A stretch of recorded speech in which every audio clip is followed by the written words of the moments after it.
Many people ask me why I am now in Russia and why I am covering the conflict or the special operation.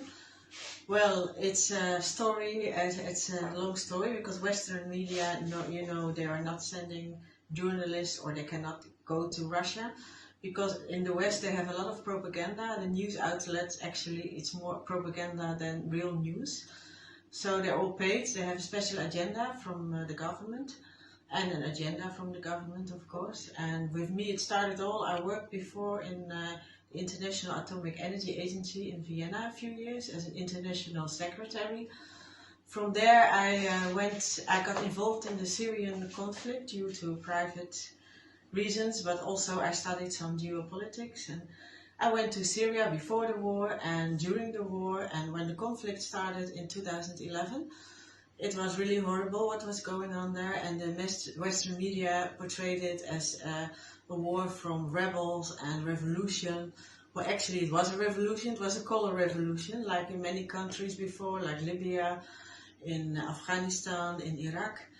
And in 2015, on the height of the war, I was there. I was visiting ministries with some other journalists from Belgium and the Netherlands. And we really experienced what war was, and we saw how jihadists shot the people on the streets passing by. And when I came back to the Netherlands, they were asking me why I was there. I even had to come to the police station. They were shadowing me. And they made life pretty impossible for me, so I left the Netherlands.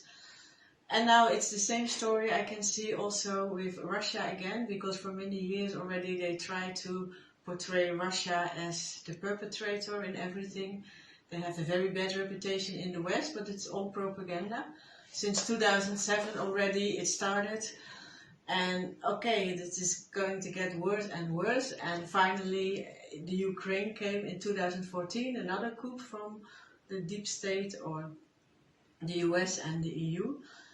And now finally we are in the stage that Russia is cleaning up Ukraine from a lot of neo-Nazis, which the West is sponsoring again, like they sponsored jihadists back then in Syria or maybe Iraq as well, Afghanistan.